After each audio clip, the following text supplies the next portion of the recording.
Hello and welcome to our game here on Monday morning. It's the morning after the All-Ireland, the night before. Michael Verney, what a game it was. Just a reminder, we're brought to you by orgaretro.com. Use the promo code OurGame to get 15% off. Maybe this sweet little Clare one, we won't be seeing it for a while, and obviously not the semi-final they wanted, but it'll be back soon. There's loads and loads of jerseys there, so go check them out. They really are the best retro jerseys available. Look, scoreline, 131 to 226. I was remarking afterwards, it's the highest tally ever put up by a losing team in an All-Ireland final. I mean, Kilkenny were brilliant in this game, but it tells you where hurling is going, this 135th final, that you can put up 226 and lose. That's crazy. Yeah, it's mad, and it kind of exceeds any losing total by quite a bit. I think 514 going back to 1971 is one of the other highest ones, and Limerick or Tip obviously hit 128 when they drew in 2014. But yeah, it's mad. Like, I put it to you this way: Kilkenny did a lot right, and a lot of things went right, and they still lost the game, and Limerick were still able to find a way.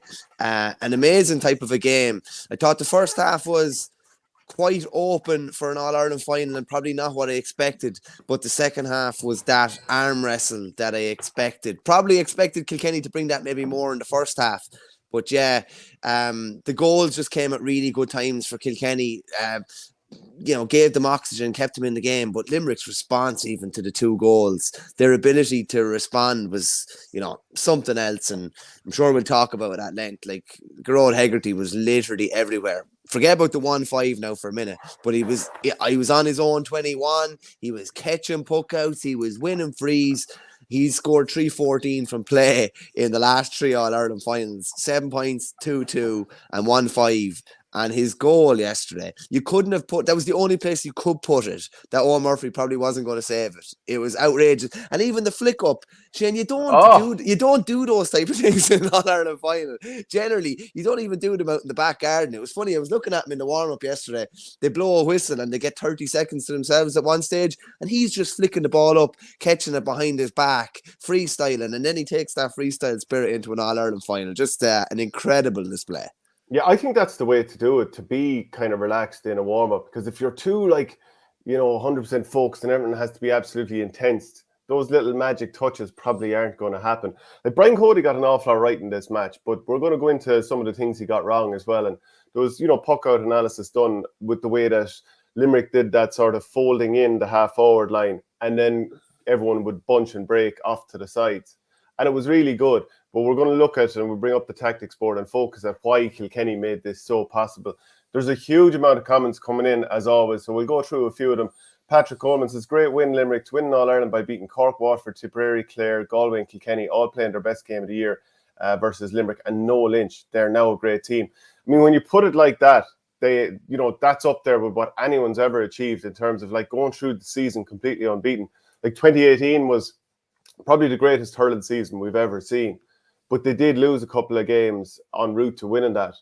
They're unbeaten the last 3 seasons now, totally. But this one, to have to play through a round robin and still go unbeaten, would it potentially rank as the best All-Ireland win ever in terms of what they had to go through? Yeah, well, it's up there, Shane, because obviously they're the first non-big three, shall we say, county to win the 3 in a row, and they beat the big 3 along the way, just like they did in 2018.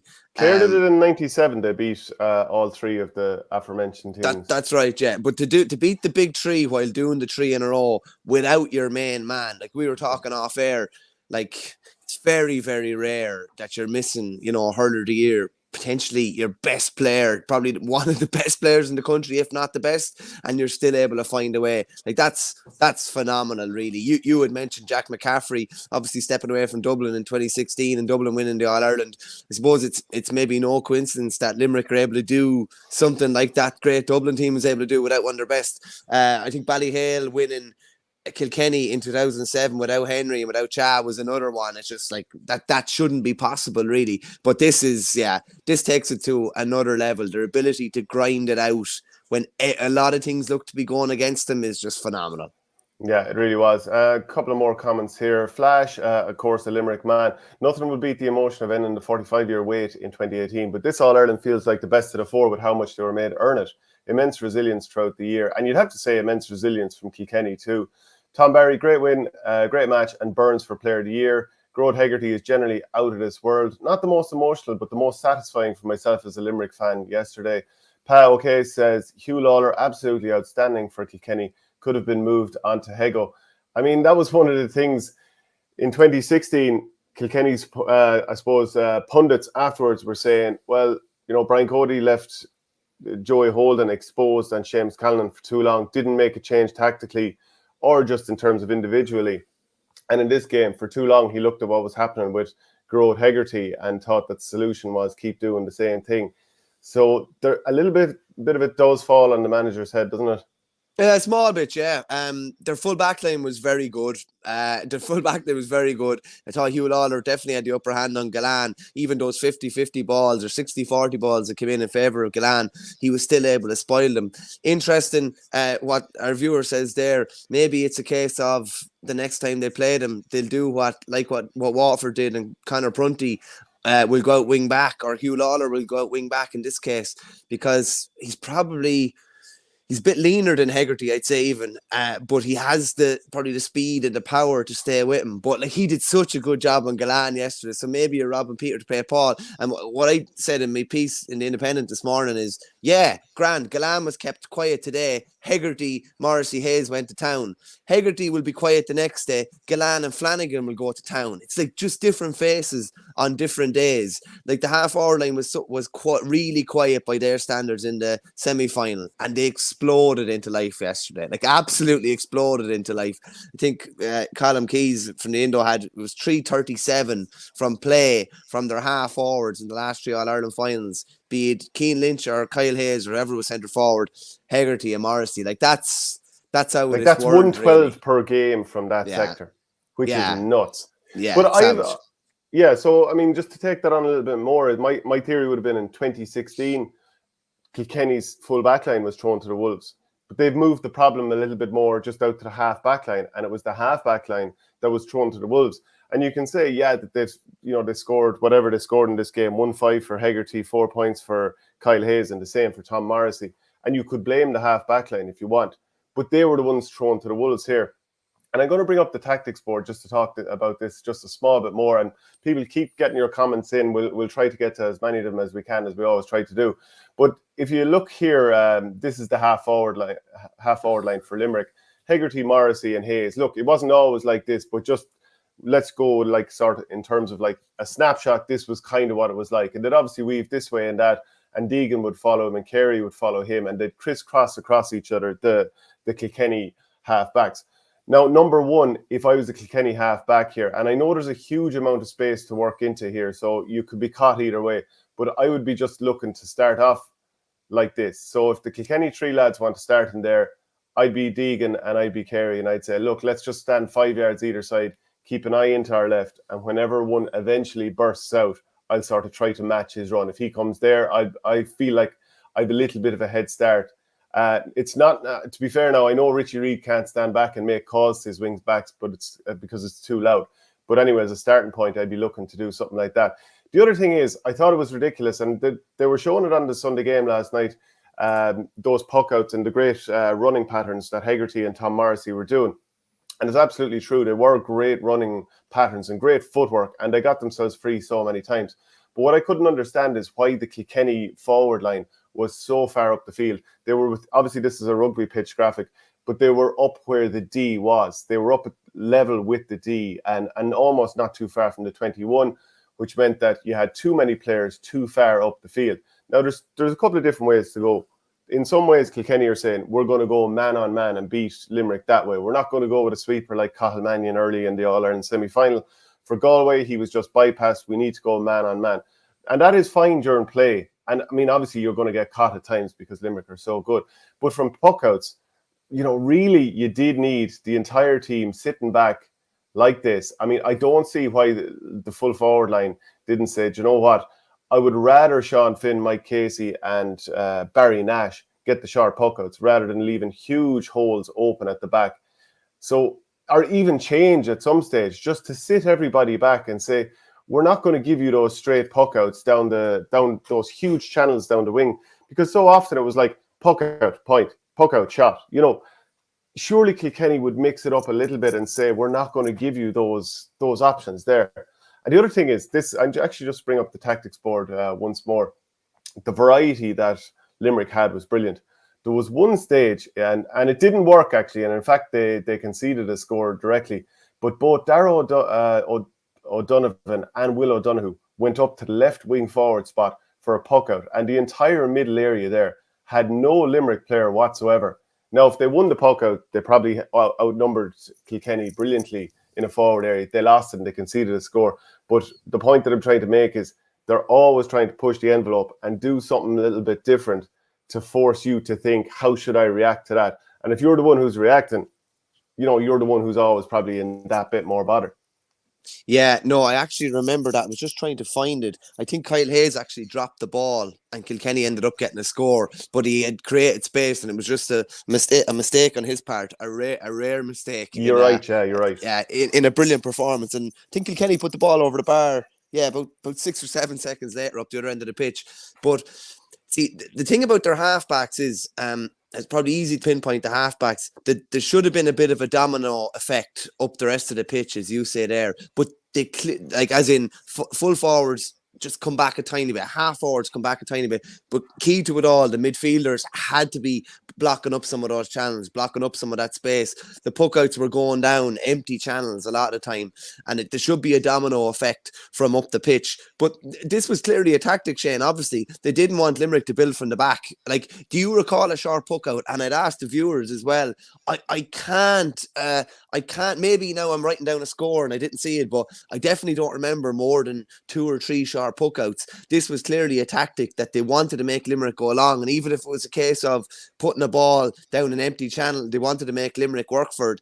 And part of me thinks this is almost trying something different, that this was the way maybe you were going to beat Limerick. Maybe it's pushing up and making them go down and making them earn these scores or whatever, but there was definitely a lot of space. Like, Hegarty was running into space so often to pick up these puck outs. And I remember a stage, I think it was near the end of the first half, where the ball was down under the Cusack stand side and Mikey Carey was briefly on Hegarty, and he was so preoccupied with Hegarty and looking for where he was that Seamus Flanagan ended up getting a point out of it. I think it was the 36th minute.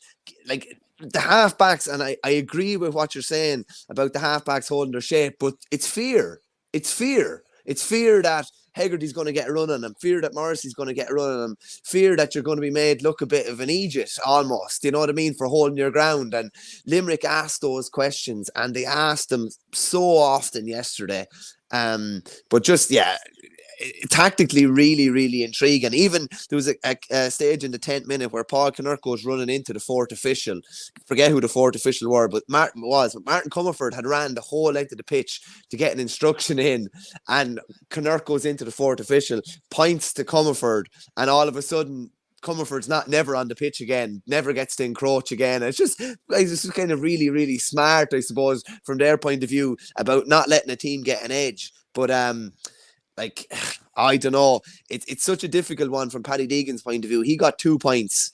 So you could take those 2 points maybe off Hegarty's 1-5, even though one of Hegarty's points was gotten off David Blanchfield, who I thought did well, Shane, and on Hegarty. And I think that's the tactic if you're going to stop Hegarty when he's on a day like that you need to actually bring fresh legs in on him. Now, Hegarty pushed him aside for his point in the 71st minute, but Blanchfield caught a puck out over Hegarty in the 74th minute and puts it back over the bar. And you're thinking, Kilkenny have scored the last 3 points here. They've given themselves a brilliant chance to create a goal chance. And then that last minute must have been infuriating for Cody and the Kilkenny boys. Go a sideline to Limerick down the corner. Limerick played into the corner, then it's Kilkenny sideline. It's a minute gone and the game is over. And I just wanted to see the ball put into the mixer again at the end, just to see what would happen. And I tell you one thing as well, Shane, and it might have seemed like archaic tactics at times, but Kilkenny went to beat Limerick the way they wanted to beat them. They went with long ball. They went with directness, and maybe the conditions played something into that as well, that it was going to be more difficult to work through the lines. Limerick didn't work the ball through the lines as much yesterday either, to be fair, because it would take up so much energy. But I don't know. Cyril Farrell was on a live panel with us in Burr a couple of weeks ago, and he said the only way that Limerick are going to be beaten is to try something different. Kilkenny tried that, came very, very close. So I think they died under shield yesterday, but Limerick Limerick had all the answers yet again. Yeah, did it. I mean, who would have been your star players from this game? Hegarty was brilliant, not just on the scoreboard. He was outstanding. Hayes as well with 4 points. Declan Hannon, again, a lot of the time it's quiet, understated stuff. Brilliant. Dermot Burns, there was a point there in the, what was it, the 13th minute, where Owen Murphy takes a puck out and Dermot Burns just catches it and sends it back with interest. You know, he's 36 points in this year's championship. That's and a good handful of them from play. His dead ball striking was brilliant yesterday. Not sure if he actually missed one yesterday. No, he didn't miss one yesterday. Limerick had 10 wides. His wasn't one of them. Garrod Hegarty, I don't think a free was missed for either side, was it either? Owen Murphy put 1 free wide for Kilkenny near the start of the second half. I had marked down here. Start of the first half. But apart from that, no, like TJ's dead ball striking was outrageous. Ironic that the 1 wide that he did have was from play when he had a bit of time, you know, which was unusual out by the Hogan stand sideline. And just a word on him as well. Like his aerial ability, I think I had 5 points that he had gave the direct pass to the man that scored in the first half. Like, he shouldn't be able to do that on the warmest day of the year at 34 years old. He just shouldn't be able to do what he was doing yesterday, and he did it again. And he's probably in the Hurler of the Year conversation again, which at his age is ridiculous, really.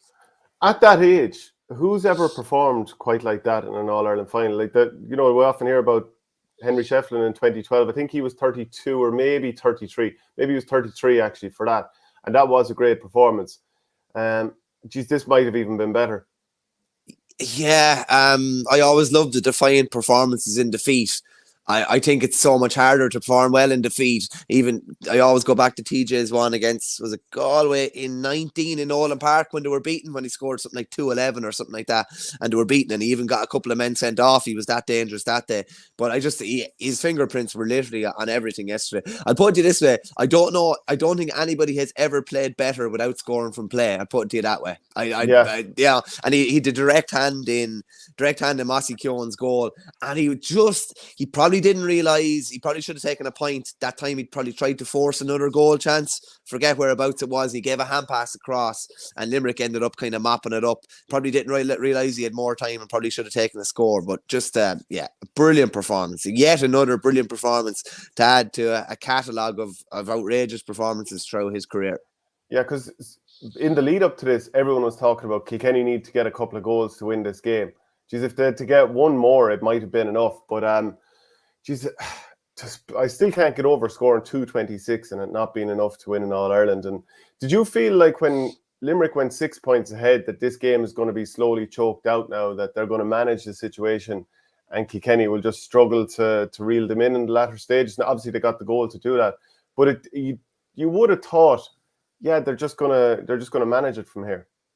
Well, I thought they should have probably been more than 4 up at half-time. Kilkenny were very economical in front of the post, missed very little. And been honest with you, I thought at half-time Limerick could win by 7 or 8. And I thought they'd choke them out in the second half.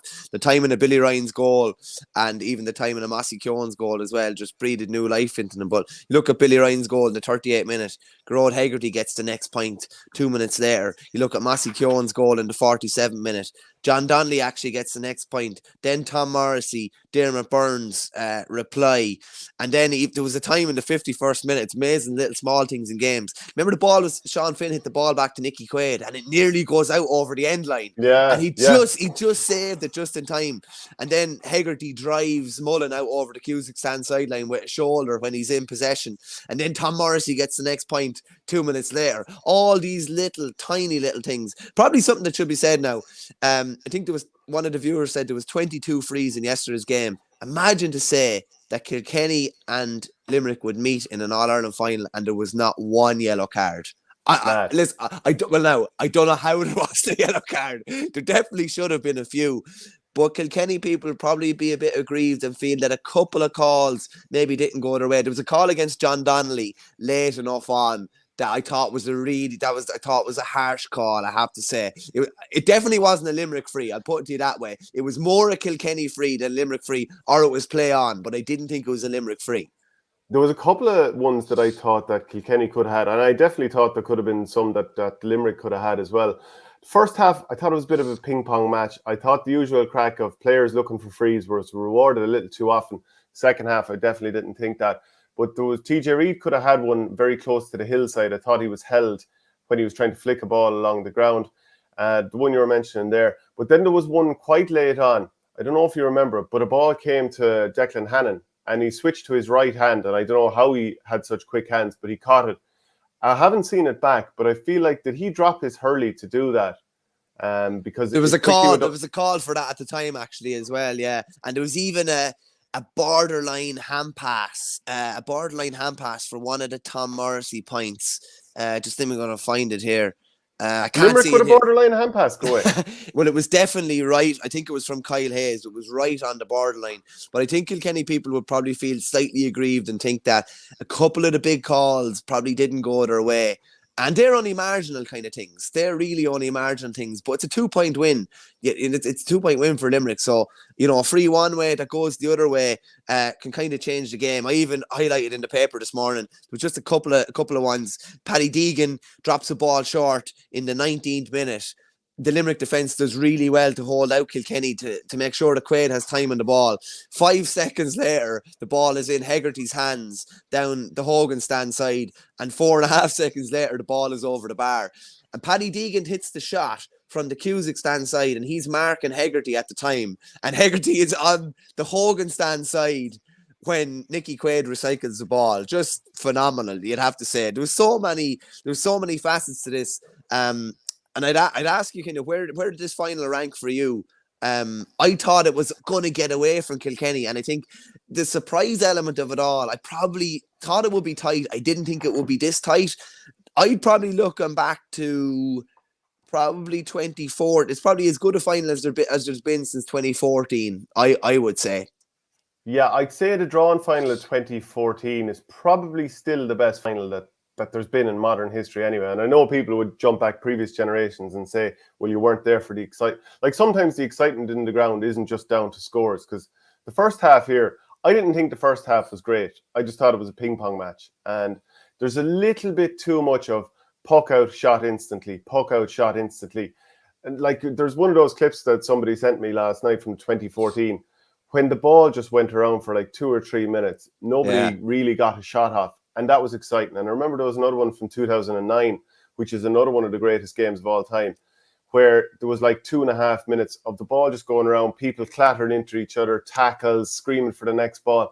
I think that's more exciting than just... Yeah, same as the Munster final clip that was going around this year. You love that when the ball is in play for so long, because as somebody said yesterday, there was guts of about 80 puck outs. So it was 80 stoppages in play. But they're so quick to recycle the ball. I don't know if this has ever happened before, Shane. Maybe I just thought it was a bit mad yesterday. But there was 3 points scored in the 32nd minute yesterday. Like, I don't know how many times that's happened in a hurling game before. TJ gets a free at the very start of the 32nd minute. Then Kyle Hayes gets a point straight from Nicky Quaid's puck out. And then Pádraig Walsh gets a point in space. And I thought Pádraig Walsh's role was interesting. Kilkenny, he was free a lot of the time. But Kilkenny probably didn't use him enough. Listen, you can't argue with what John Donnelly did. He came in for him in the... What did he come in for him? He came in for him in the 47th minute and had a point in the 48th minute. But Pádraig Walsh, I thought, probably had a bit more juice to be squeezed out yesterday. Thought potentially... He wasn't... Listen, Kilkenny weren't playing that tactic. They were trying to potentially play him as a decoy centre forward almost and not feed him that much to pull Hannon out so that they could play a long ball inside. But I can't wait to watch the full thing back when the dust is settled, because there was so many facets to it, and you always see kind of different things. But it was the best final in probably 8 years, I would say. And recency bias can always take over. I wouldn't say it was the best final of all time, far from it. But by Jays, it was a belter of a game, and the first time to have the 82,000 back in there in 3 years. Like, did you hear the din beforehand? Did you hear the din as they were going around? Like, it's just, Dermot Crowe from the Sunday Independent sitting beside me, and I'm trying to say something. He actually can't hear me. Like, you know, we did a live throw-in pod just after, and John Milan is sitting right beside me, and I cannot hear what he's saying. And he's talking like the din and the noise of it was just outrageous, and you realise how much we have missed it. There's obviously nobody there in 2020, half the attendance there last year. It was just, it was a sight to behold yesterday. Even walking down Jones's Road and seeing the mass of people, crazy. Yeah, and I'll just run through the finals of the last number of years. Limerick Kilkenny this year, obviously excellent final. Limerick Cork last year, hammering. Limerick Waterford, hammering. Tip Kilkenny, hammering.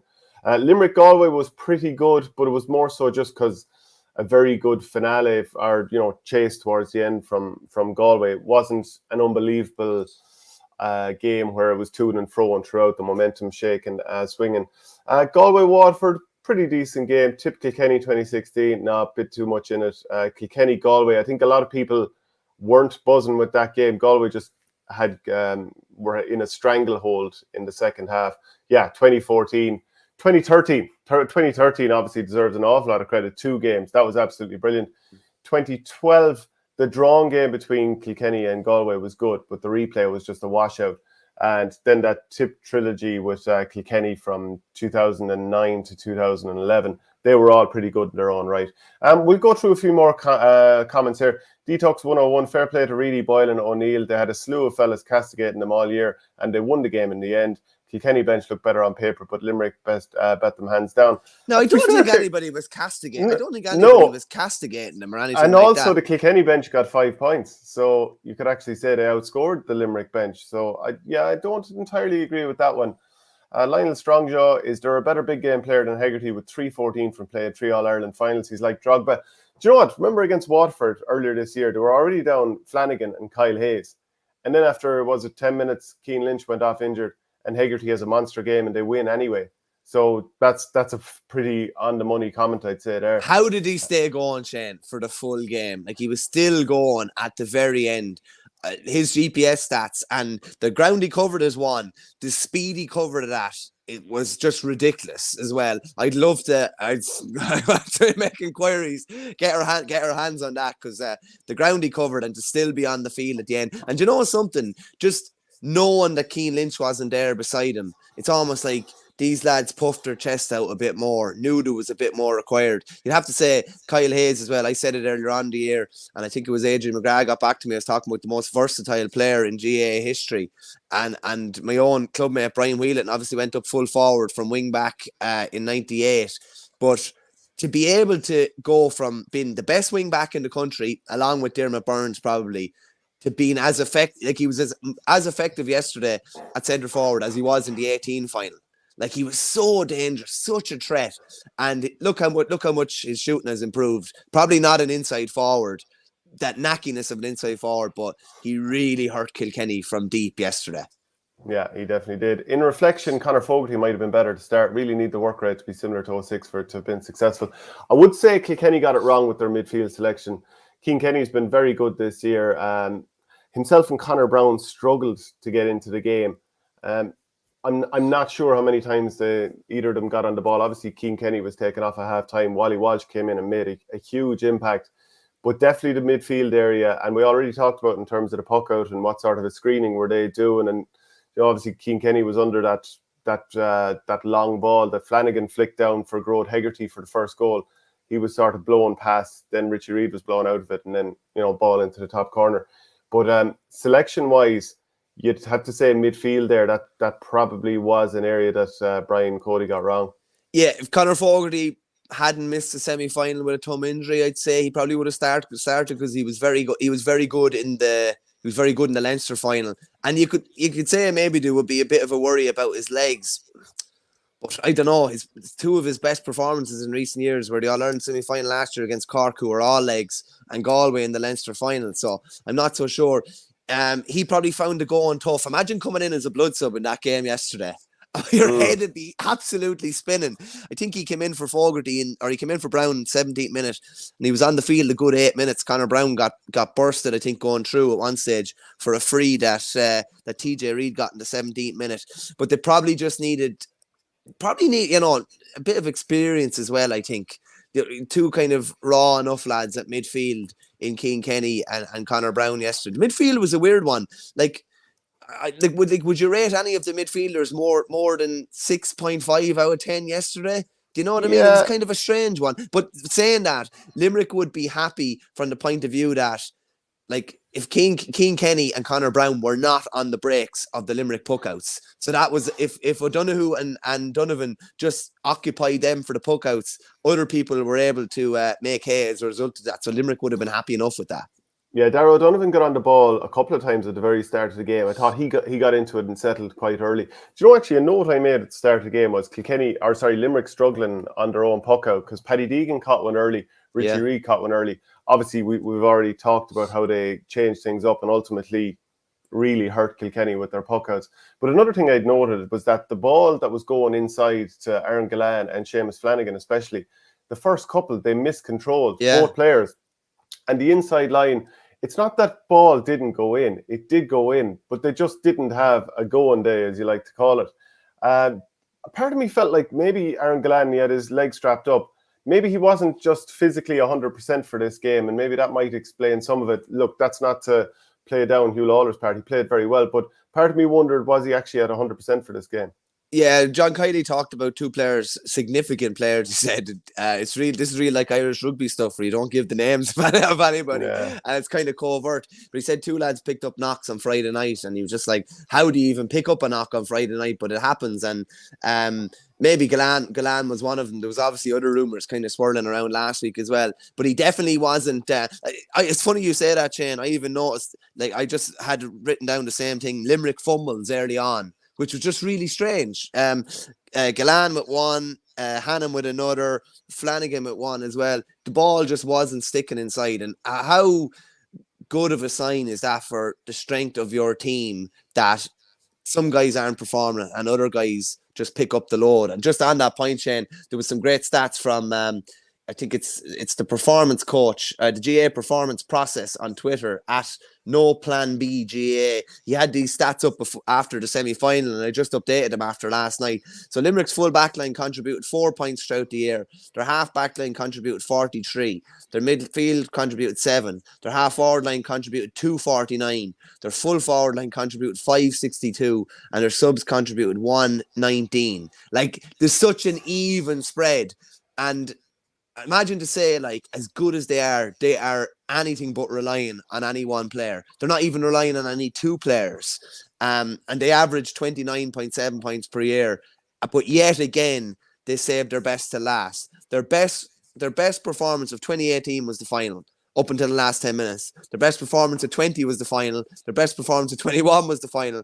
And you'd have to say probably yesterday was their best performance yet again.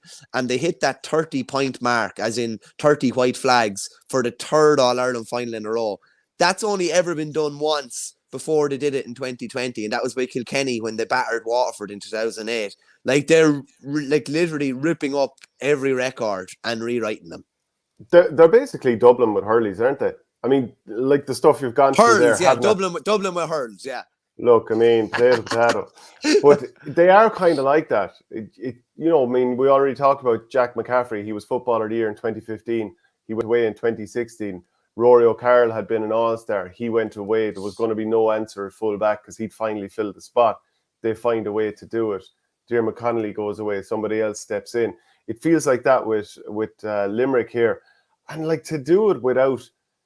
I suppose, look, Peter Casey came on and he made a bit of an impact, but Peter Casey isn't at 100% Peter Casey yet. You couldn't expect him to. He just had, came back from a cruciate.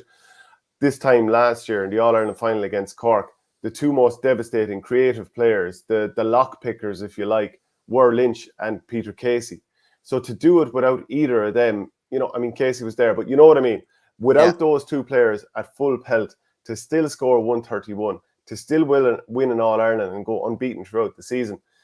I do think it probably is the best All-Ireland win of any team probably of all time.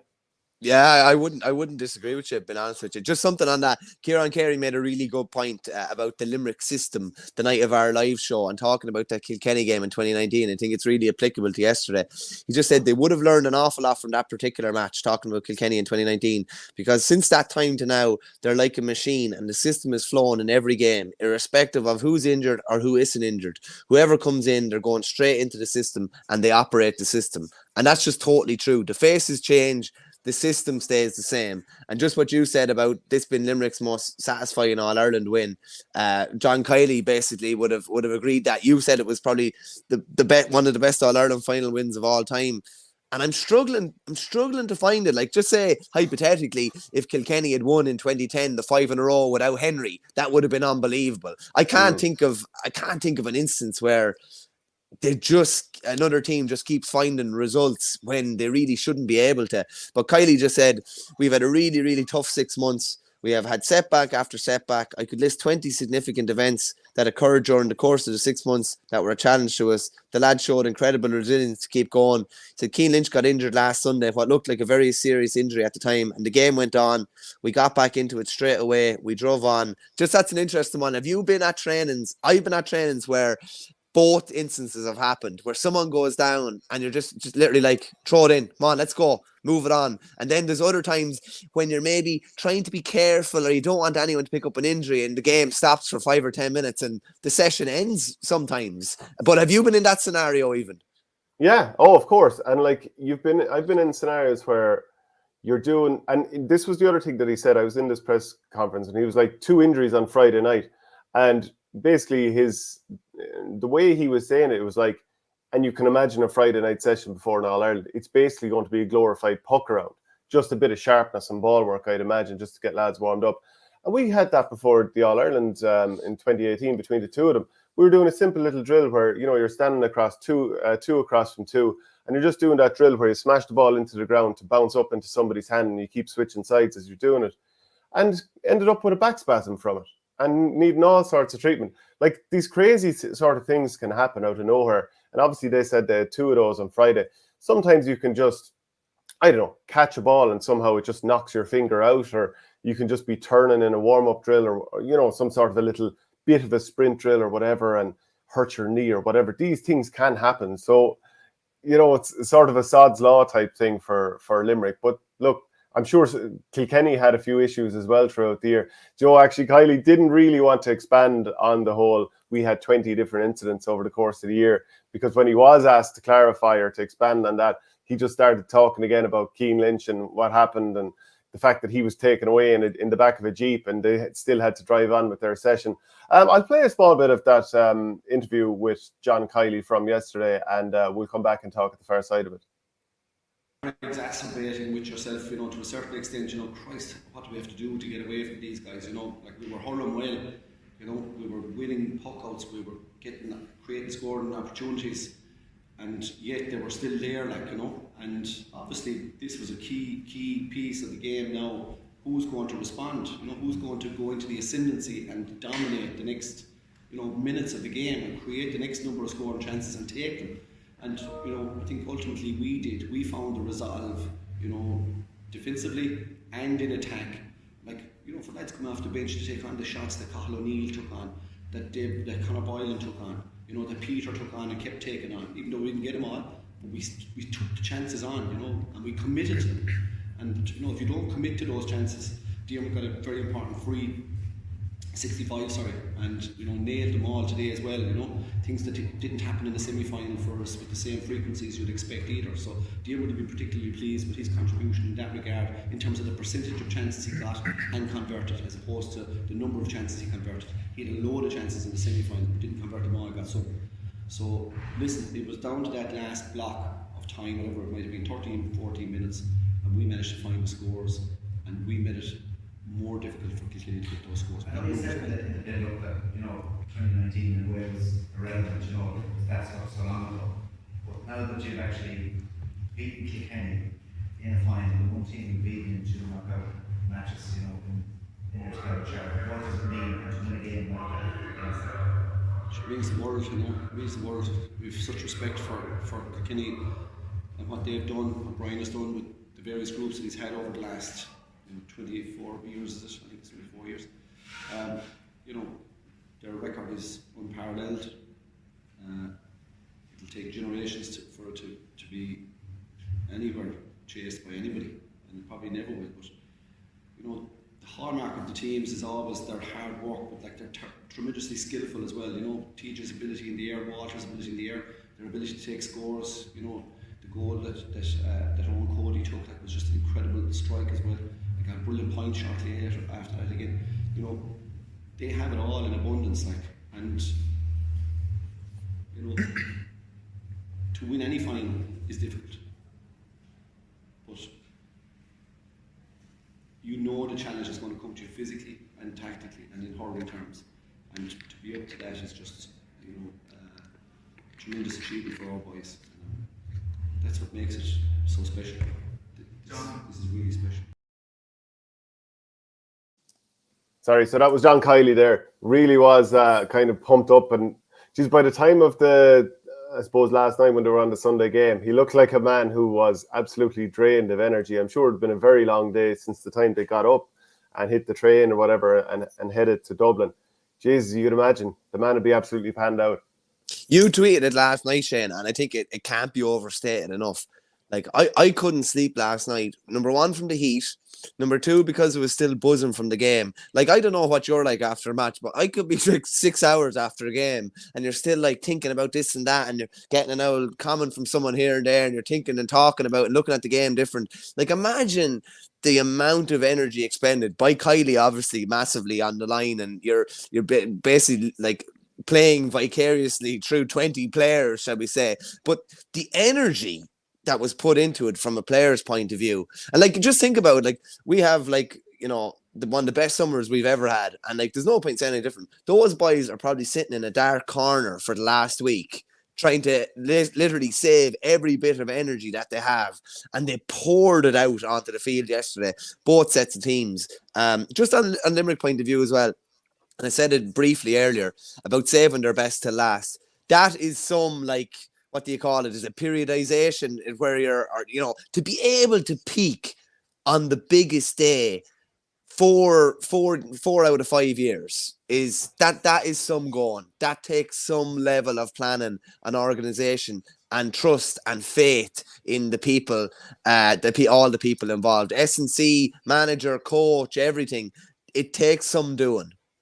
Part of it too, I suppose, is they went into some games just being considered, it's overwhelming favourites. There'll be no problem winning this game. Galway, you'll walk past them in the semi-final. Everyone had it down as a handy victory that was never going to be up for question. And it turned out that maybe they were wading a little bit through mud throughout that game. They weren't at 100%. And maybe just the motivation of playing Kilkenny, who they hadn't beaten in championship since 2018, who'd obviously knocked them out in 2019. Maybe that kicked them on to another degree, that they found that extra bit of motivation. Why so often sports psychologists or team managers or whatever will say to players, what's your why? Why are you doing this and all that kind of stuff? And I'd imagine that's something they leaned on heavily. Yeah, we don't want to be one of these teams who won, back-to-back is unbelievable, and people will be saying straight away, Tip haven't done that since the 60s. Yeah, I mean, it is brilliant to do that back-to-back, but to go on and win and be able to say that you've beaten the big teams in all the finals. Sure, look, that what a huge motivation that is. Outrageous. And they really talk about making hay when the sun shines.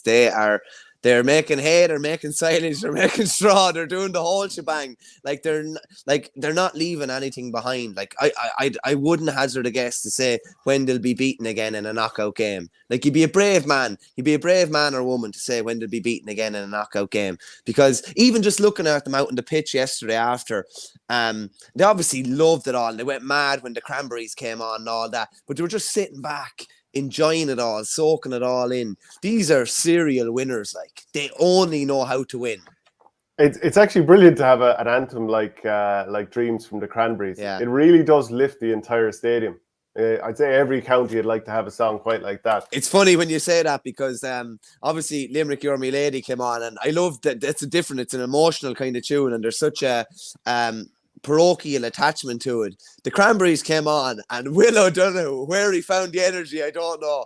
but just went absolutely wild, and they all started going wild. And it's just the sort of anthem that just kind of pumps them up totally. It was phenomenal to see it. It was phenomenal to be there yesterday and see the emotion around it all. Flash has a good comment there. Limerick's next championship defeat will be like the Undertaker's streak ending at WrestleMania 30. You'd be a brave man. It's a knockout defeat that will knock him out of championship. You'd be a brave person to guess when that'll be, and I'd hazard a guess and say it's a couple of years away yet. Here's a question I'd ask you. Was that Kilkenny's best chance to win an All-Ireland with this current team under Brian Cody? Like, is this his last best chance to win an All-Ireland? Because Limerick, assuming that Lynch and Peter Casey, for example, are 100% next year, Cathal O'Neill getting a bit more experience, maybe the likes of Adam English stepping up and being ready to go for next year. Colin Coughlin maybe is another one that's been talked about a lot. I mean, who will Kilkenny be without next year? And I wonder, TJ Reid, I'm sure he'll stay on for another season. That performance was just age-defying. It was brilliant stuff. Will Wally Walsh stay on? Will Killian Buckley stay on? Will Conor Fogarty stay on? Will Richie Hogan, who obviously came back and got a beautiful point for himself? So the point I'm making is, with TJ Reid turning 35, 36, like, he'll still probably be playing really well next year. Will they be losing one or two more, and has their best last chance under Cody gone? Yeah, I get where you're coming from. Whether listen, trying to predict what TJ is going to do and whether he's going to be able to hit those heights next year is probably silly, because we probably questioned whether he could get, to that level this year even. But you'd wonder whether Conor Fogarty would still be aboard, maybe Killian Buckley the same. Like, you'd have to say Walter, after maybe a couple of indifferent years, like, he made huge impacts when he came into games.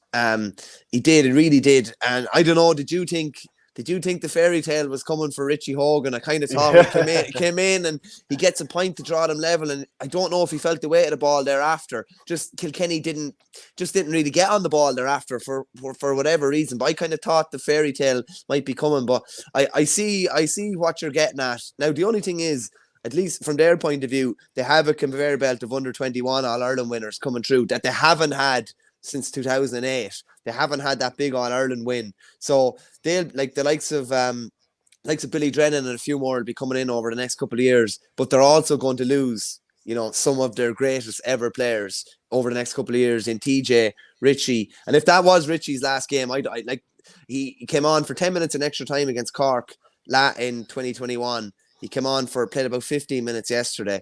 If that is his last act, in Croke Park, what a player, what a career, what perseverance to come back from. Like, I've had injuries, several muscle injuries and different bits and pieces, but the scale of injuries that he had is just absolutely off the charts. And to have the level of dedication to stay going at it, I thought he might get that fairy tale moment after being sent off in 2019, that he'd be the redemption man, and he might get that kind of Cinderella style finish. It didn't happen yesterday, but I get where you're coming from. It could be, like, Brian is probably going to have to, over the next 2 to 3 years, we keep talking about transition, but there is going to be a big transition with a lot of those elder statesmen. Like, I'll put it to you this way, Owen Murphy's not going to be there forever either. Like, you're looking at another potentially maybe 4 to 5 years if he stays fully fit. TJ, maybe 1 to 2 years. Richie Hogan, not sure if he'll play next year. Walter Walsh the same. Conor Fogarty the same. Killian Buckley the same. So there's going to be a fair overhaul of personnel. From Cody's point of view, you'd have to be hugely, proud of what they put out there yesterday. They'd no right to be in the game even at some stages in the first half. It looked like Limerick were just going to run away, and they're probably going to need 3 goals to win that game yesterday, and they just couldn't manufacture that chance at the end. But they hit the last 3 points of the game.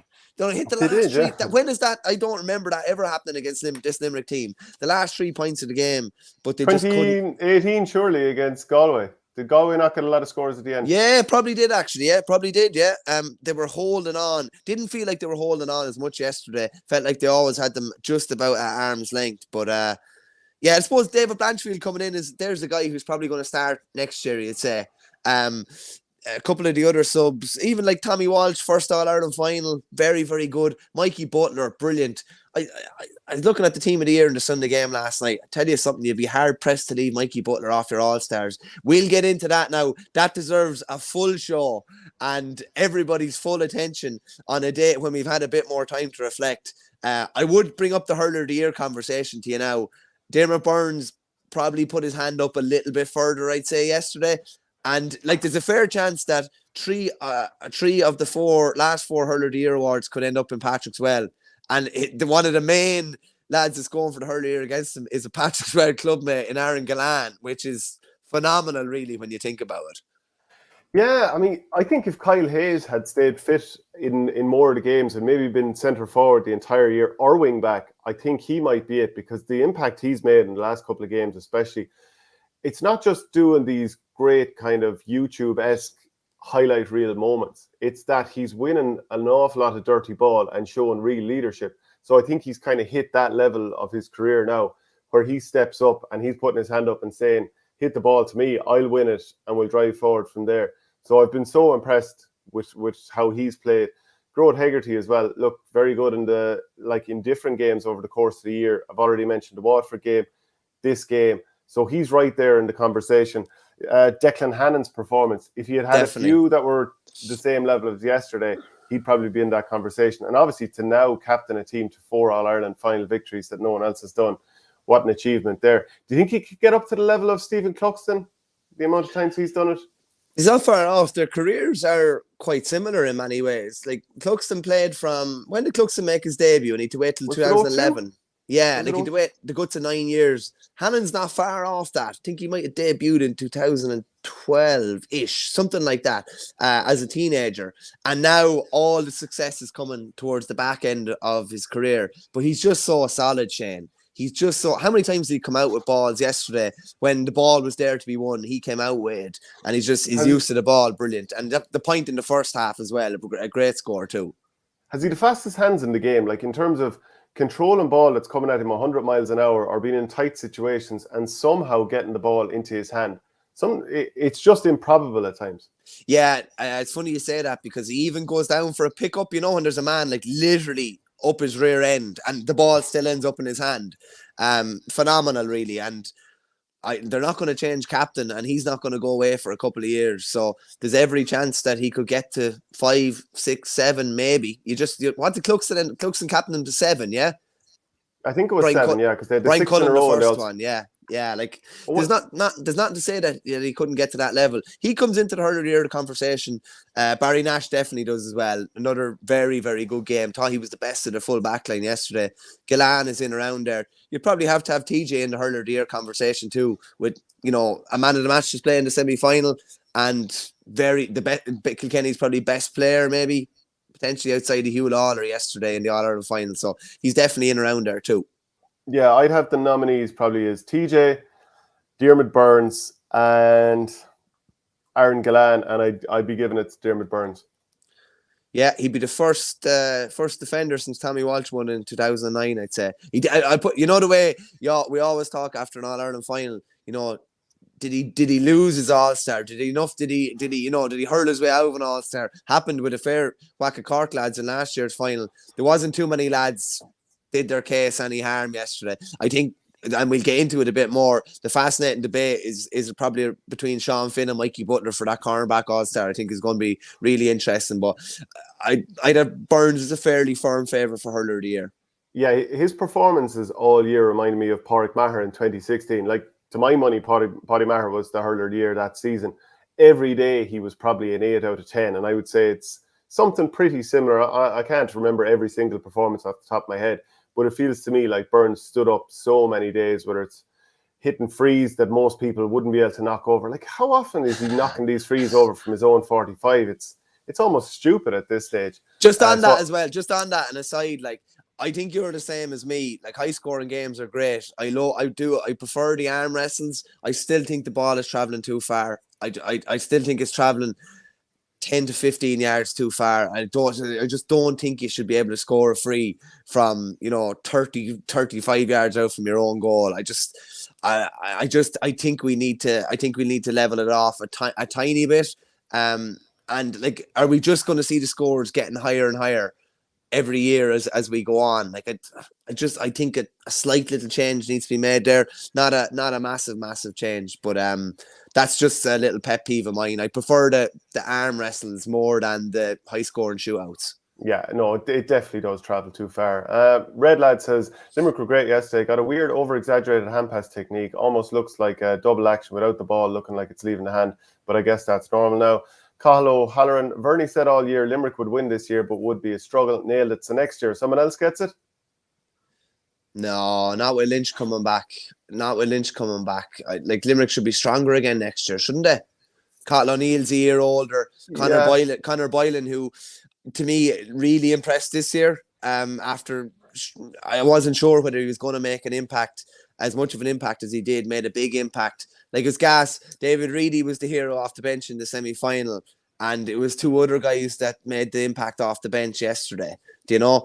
No, I think it'd be Limerick again. Like, Limerick probably hit a peak last year, but had everybody available to them and were hurling beautifully. Next year, hopefully, they'll have everybody available to them again. Just a quick one on Limerick as well. They beat in 2021. They beat a Cork team, super fast, short game, running game. Yesterday, they beat a Kilkenny team that play poles apart to that. So, like, they can kind of play you any way you like, and they can play any way they like, depending on how the game dictates. Leonard Tobin says, spot on, Verney. We were saying early in the league, Limerick were timing it. The management and control, that's management and control in the process, especially with all the injuries, is testament to the manager's setup. A successful season for Tip, Clare and Cork would have been a Kilkenny win yesterday. I must say, lads, you're the best pod in the game. Fair play to you. Thanks very much. Other pods are bar talk, interesting but harmless, but analysis, and yours is top class. And by the way, don't miss out on the Thursday show, which is patreon.com/OurGame. It'd be great if you could support us there, help to keep building the channel heading into. And what about Wednesday, Shano? What about Wednesday in on Pucon in Galway, the live All-Ireland preview? That's going to be some crack. Well, folks, I don't know if you've seen that, but we are going to have a live show in Pucon and Galway. It's going to be a brilliant show previewing the All-Ireland football final. We're going to have John O'Mahony, we're going to have Kevin Walsh, and a couple of other guests to be announced. And a couple of more greats. Are you looking forward to this Kerry-Galway final? I actually really am, and I don't think it's a foregone conclusion that the Kingdom are going to win. I am looking forward to it. The only thing is, I do think the season needs a couple of more weeks to breathe. I don't like the fact that I'd love to still be talking about the hurling on Thursday, but you're going straight into the football kind of talk. And I don't like the fact yesterday that game went to extra time if it was a draw. I really don't. It wouldn't have gone to penalties. It wouldn't have gone to penalties. Yeah. But I don't think there was any need. I don't think there's any need to go. I don't think All-Ireland finals should go to extra time straight away. I think it's extra time if it's a draw the second day. That's my own personal opinion. I just don't think we should be rushing it that much. Why? I don't know. I just don't feel like an All-Ireland final deserves to go down to, who cramped up in the 85th minute and, potentially went down and they didn't have a sub left or something like that. I just don't think I think the All-Ireland final is stature. It deserves better than, who's really going deep into your panel. Some of your best players might be off the pitch. I just give them 2 weeks to regroup and go again. To be honest with you, I just think I think an All-Ireland final deserves that. I don't think any other game deserves that. Being honest with you, I just think an All-Ireland final shouldn't be decided in that type of fashion. But if you think about it, the Armagh Galway game this year was unbelievable because it went to extra time. And obviously I don't mean because of the row, even though that is memorable. Nasty scenes, but still kind of makes it memorable. But that went to extra time and it was memorable because of it. The Munster minor hurling final between Tip and Clare, because it went to extra time, it was memorable. So I'm a little bit torn on it. All-Ireland finals are always generally memorable anyway. I just think it's... listen, there's a cost element comes into it too now as well. But yeah. Well, I'll put it to you this way: the 2012 All-Ireland final between Galway and Kilkenny, the replay was terrible. Maybe if they had to play extra time the first day, maybe that would have been a fitting finale to what was a pretty decent first game. Maybe so. Maybe history would tell a different tale, and Galway would have ended their famine in 2012 if that was the case. I just think an All-Ireland final, the stature of it, I think the occasion of it, I think it deserves. I just don't see why we're rushing to extra time the first day out. Like that's the first time in history that's ever been the case, isn't it? It would never have went to extra time before. It would have always went to a replay. I just don't feel the need to be rushing it. Play it on Saturday week, if that's the case. Play it before the ladies' football final or whatever, the day before if you have to. I just don't think we should be rushing things. Liam Linehan says, Galan's knee was clearly heavily strapped yesterday and he still scored 4 points from play. Grateful forward. 3, I think, yeah. 3. Yeah, 3. Yeah. Ace Sully 180. Could you imagine those players having to go an extra 22 to 25 minutes in that heat yesterday? Would have been madness. That's a very good point. Yeah, like, Jesus, the heat. I can't imagine. I don't know about you, but I can't drink much during the game. I load up beforehand on fluids and food and all that kind of crack. But like, if you try and drink too much, it's sitting in your belly and you're not feeling good. So I'd say the pee tests after weren't too tasty. I'd say there was a fairly bad shade of yellow coming out of a lot of lads. Green I was some like a feed of porter.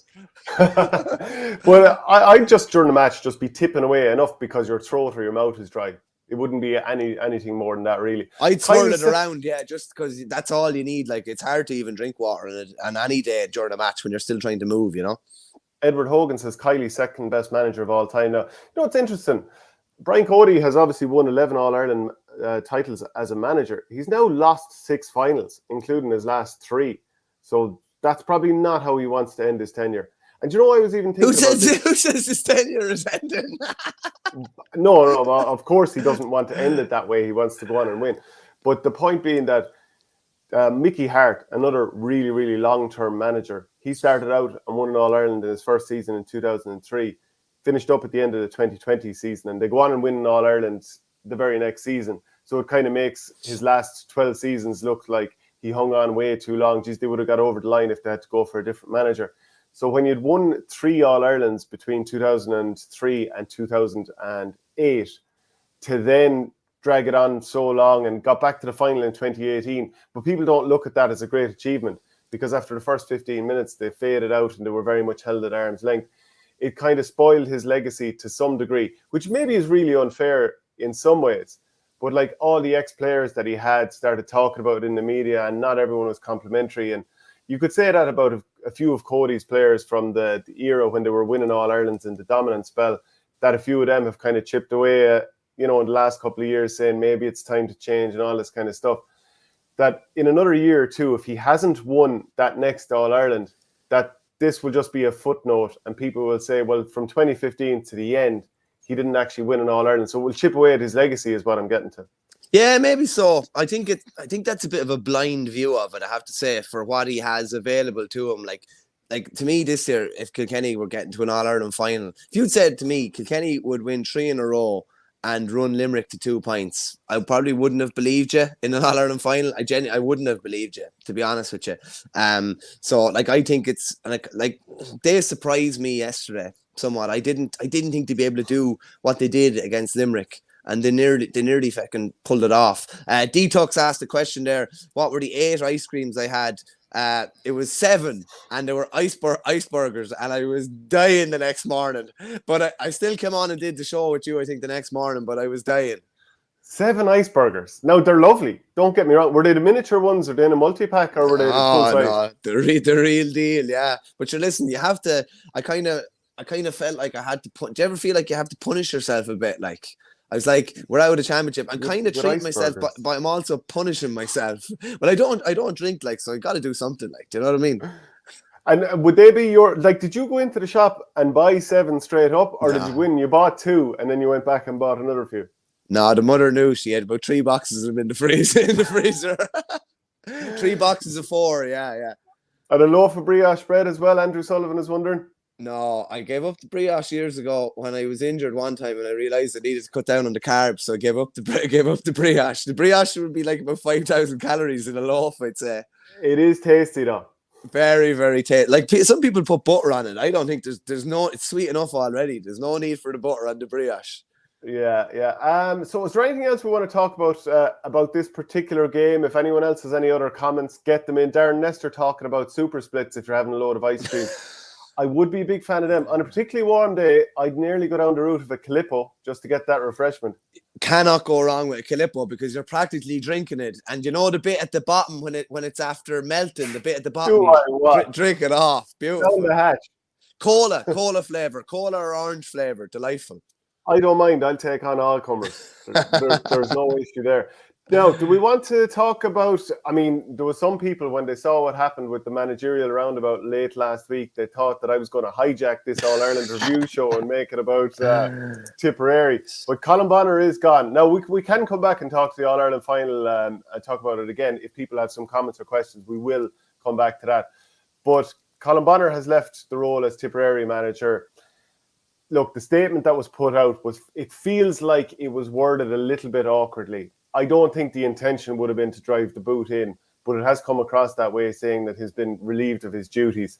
Probably something like, we've decided to part ways with, Colin Bonner. Something like that might have come across a little bit smoother.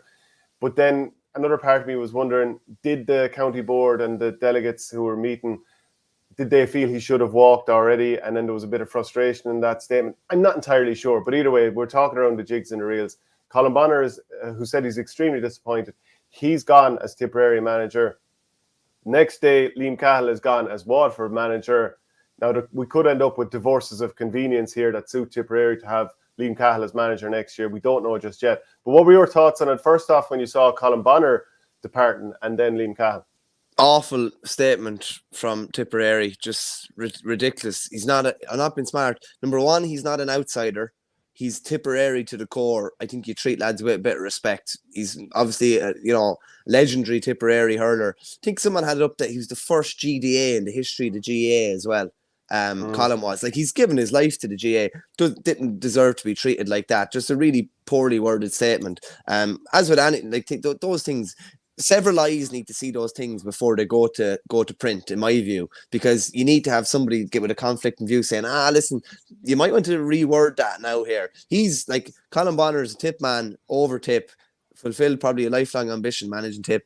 It all ended so sourly. I always amazes me in the GA how we managed to make a real hames of people's exits a lot of the time. We managed to put the finger in the eye almost, and I just didn't like that at all.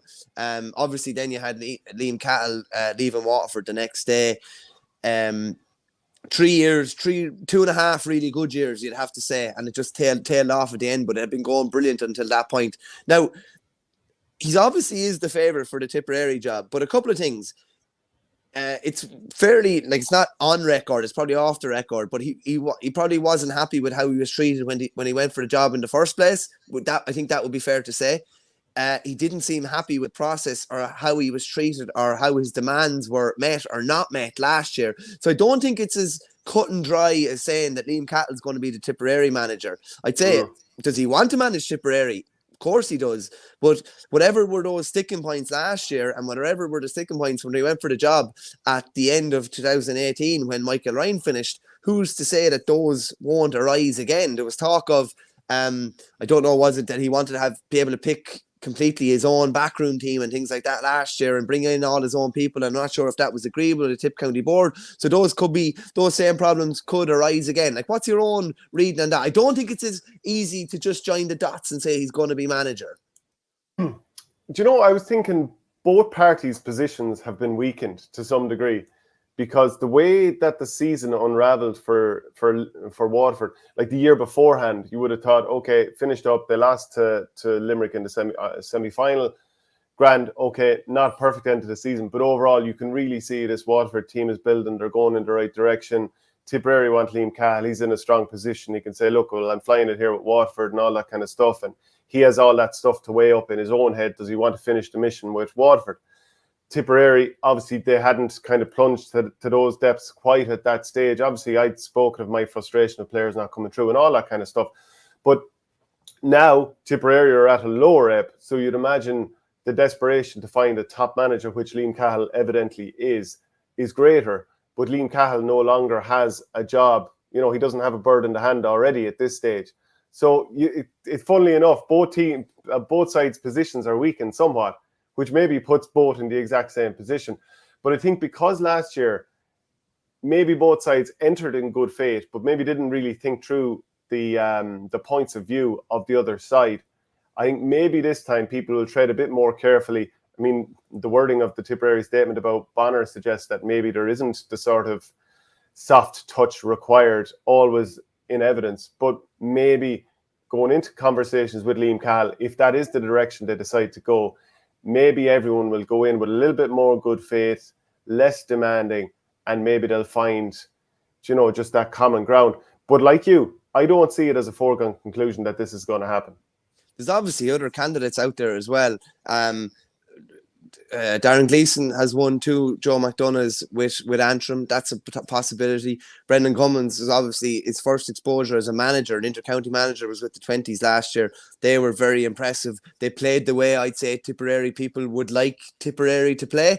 So, he's probably going to be in the mix as well. And Liam Cattle's obviously heavily in the mix. And I'll be honest with you, I don't think his stock was downgraded in any way with the way Waterford seasons finish off. Sometimes these things kind of happen, but until that point they'd been brilliant. But look at the tip vacancy, wonder how long that'll be vacant. Probably not too long. You have the Laois vacancy. Waterford's obviously vacant now, and you have potentially Darragh O'Sullivan from Ballygunner, James O'Connor, Stephen Malumphey who's in Kerry.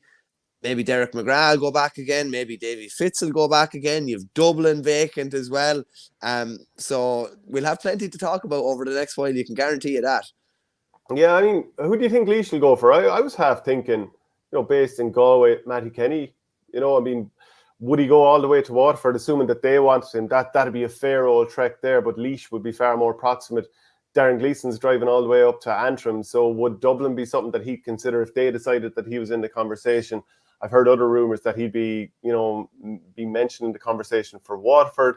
Then Davy Fitz has obviously managed Waterford before. Derek McGrath, would he want to get back in and have another pop at it? It's all very interesting, isn't it? And you just don't know what's going to happen with any of these counties at the moment. Nothing is set in stone. There's so many moving parts because, if somebody doesn't get the tip job or is in the mix for the tip job, then all of a sudden they're in the mix for another job and potentially another job. So you probably have 10 to 12 chess pieces and you're moving them in 4 different directions. And you'd be a brave person to predict where people are going to end up. Talk of a potential Tipperary influence in Laois next year. Hearing strong word of that. So that I'll follow that with kind of bated breath over the next while. But it's definitely going to be fascinating over the next while. Teams will be looking at what they saw yesterday. They'll be under no illusions of, what they're going to need to win All Ireland and take Limerick down, though. I'll ask you a question here. Which of the jobs that we've just mentioned is the most attractive? Waterford. And why do you say that? By a fair distance. Yeah. If I'm looking at a team that can win an All Ireland in the next 2 to 3 years, I think they're a fair bit ahead of Tip. I think Tip are ahead of Dublin, and obviously Dublin are ahead of Laois as well. I'm not going to be blinded by what I saw in the last 2 to 3 games of Munster. Waterford still have massive potential. But is it possible that their best chance to win All Ireland has already passed? In what sense? Well, in that Cork should be reloading and going again, and a lot of people would feel quite strongly that Pat Ryan is the right man there. Maybe they'll kick on to another level. Yes, Clare absolutely imploded in the All Ireland semi-final, but they'll be strong again next year. Limerick are not going anywhere. With the right man in charge of Tipperary, I think Tipperary can become very, very competitive very, very quickly. And obviously there's a conveyor belt of talent always coming through there if it's managed correctly. Galway, I'd imagine, are only going to get better under Henry Shefflin. So in some ways, I wonder, has Waterford's best chance to win All Ireland already passed? Maybe. I'd have to say the age profile of their team would suggest that they should only get better. Like Jamie Barron is coming into his late 20s. Ozzy's still mid to late 20s. Desi Hutchinson should be better again with another year of intercounty. Stephen Bennett, like Caleb Lyons, Conor Prunty. I think they'll be in the mixer for a couple of years now. In the mixer is my new one now. It's got. I just said Kilkenny. Said yesterday Kilkenny just needed to let a ball into the mixer at the end, and now that's going to be Verney and saying bingo. Yeah, but yeah, it actually suggests we should have a really strong All Ireland and provincial championships next year. overall, did you think it was a good championship? To me, there was an awful lot of one-sided games or dreary enough games. I thought the real high points were a little bit few and far between. A small bit of a disappointing season in both codes, actually. Would probably be, I think you'll have good memories of this year because of the finales, because of the Munster final and the All-Ireland final. And it's probably no coincidence that, the 4 best games of this year, 5 best games Limerick were all involved in. The Waterford game, the Clare drawing game in Ennis, the Munster final, the All-Ireland semi-final against Galway, and the All-Ireland final against Kilkenny. I had one of my mates in a WhatsApp group yesterday saying that, Limerick aren't that great to watch, and they take part in good games but not great games. And I didn't even bother commenting because I'd only end up getting in a WhatsApp war for about an hour. But to me, they've been involved in a heap of the modern day classics, I think you'd have to say. Look back at the Kilkenny game in 2019, absolute belter of a game as well. The Clare game this year, like those games to me will stand the test of time. Yeah, no, I do believe that, and we said it a few weeks ago, I think Limerick are involved in all the best games this season. Even like the Tipperary game, I thought was quite good. Now, maybe I'm a small bit biased, but I thought that was quite a good game for 65 minutes. The Waterford game, I thought was good. Yeah, even the drawing game with Clare and Ennis, when they were down a number of players, I thought that was really good. A couple of more comments here before we start to wrap up the show. Liam Linehan says, Shane O'Neill, an interesting one as a future Limerick manager. Would be interesting to see how he'd do at Waterford or Dublin. Obviously, he was over Galway. Probably didn't go quite how he'd wanted. He's currently managing Borrisoleigh, so we'll see how that season goes. Didn't go great in the north, but may do in the county championship, albeit a very, very tough group. But I do think he's definitely a manager that's proven in the past with Napirshick that he's very, very good. SSRI says it was too rushed, the whole thing. It probably was a bit. Now, I don't necessarily want to cut down the club window that much. I don't mind if you shove this forward a little more so it finishes in mid to late August, but then I'd want the club to finish in maybe kind of January or maybe early February or whatever, and not have the overlap with the intercounty. As I said before, I'd cut the league in half and use half of that league time for championship, so you could stretch this thing out a little bit more and we could really build up to these games, because like you said already, we're already, like, we won't be finished unpacking this All-Ireland hurling final before we'll be talking about the football final. It just doesn't, there's not enough time to really build up. Like, I'd say even the sponsors out there are frustrated because they don't have enough time to, what they say is, activate their campaigns. It's just all a little bit of 100 miles an hour. I'd be along with you. I'd either be adding probably 2 weeks to the inter-county season, or I'd be finding those 2 weeks somewhere else. And that's within the league season, realistically. It's funny, I was down at the Kerry Press, All-Ireland Press Day last week. I was asking Dermot Murphy about what he made of Dermot Murphy, the former Kerry goalkeeper and current selector, what he made of the inter-county season. Management love the current inter-county season, the length of it, because it frees them up a bit more, and not being smart with wives, partners, everybody. You're not, at least don't have to devote 9 to 10 months of it now, if you know what I mean. You can devote 6 to 7 and that's it. It's a lot more kind of condensed, probably a lot less training. And as someone said, who was it? Darry Egan said recently, we had him in the throw-in, and he just said, by cutting the inter-county championship the way we have, you've basically gotten rid of the pre-season, because a lot of the players are coming back in phenomenal condition, which you have to now at inter-county level. You don't need that 2 months that you needed before. Some of your pre-season takes place during the league, and that's just the nature of it. And if you look at how Limerick attacked this year, that's the way they treated the league. It was a slow burner to get where they wanted to be come summer. Yeah, and you know what? I was just thinking in terms of games of the year, Antrim and Kerry in that Joe McDonough final was unbelievable. Belter, yeah. Yeah, it was like 522 to 424, so 37 points to 36 to Antrim. Gerard O'Dwyer, Hegarty had something to prove after his under-par performance in the semi-final against Galway, taken off by Kiely. It's a testament to the man that he put that to bed and had the game of his life on Sunday. Verney, Watford will win the All-Ireland chess competition before hurling. Their team could win. Their team that could win had grey hair now. What did Cahill do wrong in Waterford? Well, I suppose things just went a little bit awry. We'll probably go into that again another day. Is there anything else we want to touch on before we finish up? I suppose there's a couple of results to wind up from the ladies' side of things. Emma Duggan continues to be the GOAT of ladies football, and she's still only 19 or something like that. She's going to be terrorising teams for years to come. She scored a late winner against Galway last week, and now against Donegal, 12 points to 1-7. She's the hero again. Yeah, absolutely savage. That's why I wore the old Mead jersey, and I'm obviously living here in Mead. That game was sometimes it was a really tight game. I know Mick Bohan kind of questioned the way Mead play and how they don't get any negative publicity, because the games are usually quite low scoring, a bit of a kind of an arm wrestle, play quite defensively, but who were the players? Sorry, Donegal put a really, really hard press on them in the last 3 or 4 minutes. Mead were up like a really aggressive press, and Mead were hand passing the ball around their 14 and in around the goals, and you're just like pulling your hair out looking at it. And it was they were so cool to go through that process. And Vicky Wall was off the pitch, the player of the year, for the guts of the last 10 minutes. But when they eventually worked the ball up the pitch, Emma Duggan kicked a couple of brilliant scores. They have that kind of hard-nosed defensive edge. They can play that possession game, but they have the little touch of class up the top as well. And they're after setting up a final with Kerry. I wouldn't have predicted Kerry if you told me at the start of the year this is their first final in 10 years. They blitzed Mayo the other day, 4-10 to 13 points. Interesting one after. I saw an interview with Louise Galvin after. She had actually she had just come out of the dressing room. She'd been breastfeeding her 3-month-old child in the dressing room. Like, the advances in GA and conditioning, to say that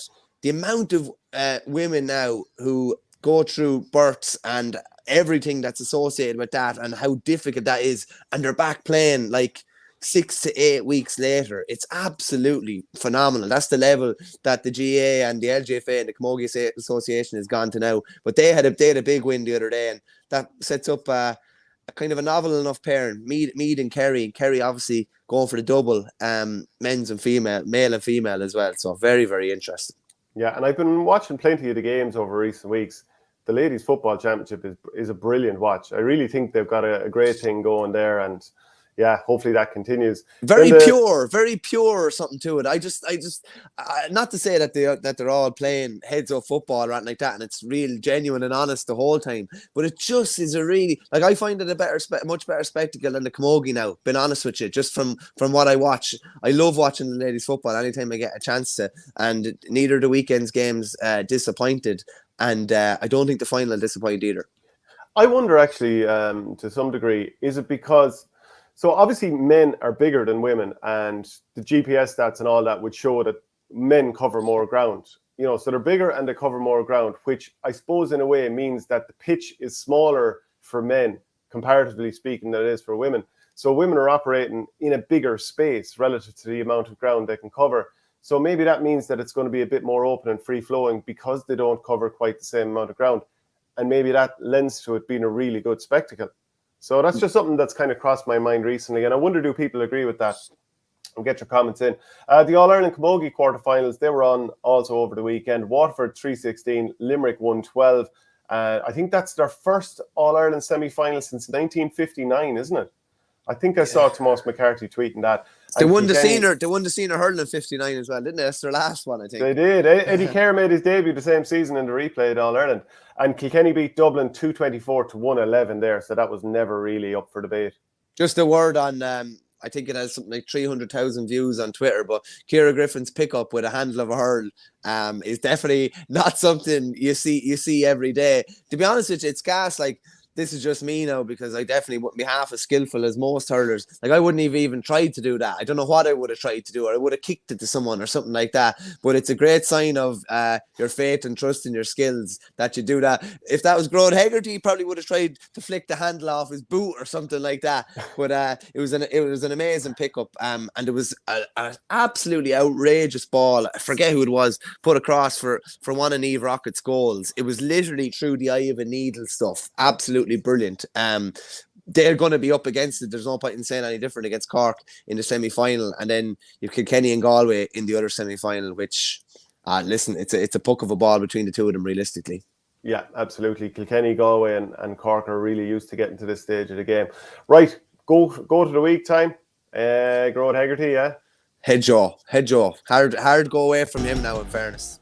Yeah, you couldn't do it. You couldn't do it. Just a word, Shane, on Paul Kinnerk before we finish up as well. He's 36 years old, probably only a few months older than me. He's got 8 All-Irelands now, 3 under-21s, 5 senior, 1 with Clare, one with Limerick. Where's the ceiling for this fella? Like, it's just, he's taken hurling to another level, taking Limerick hurling to another level. And I keep saying it, it's only a matter of time before he hits the football scene, and that's going to be fascinating whenever he does. Yeah, absolutely. Just a reminder, brought to you by OurGameSupporters.com. Great supporters throughout the season. Huge selection of jerseys at OurGameSupporters.com, and you'll get 15% off with the promo code OurGame. So keep watching. Join us on Thursday for the Patreon shows there. Would really, really appreciate the support there. It only takes a minute or two to set up, and $5 a month. I'm sure you wouldn't miss it at all. Thank you very much, Michael Verney. We'll be chatting to you again later in the week. Cheers, Shane.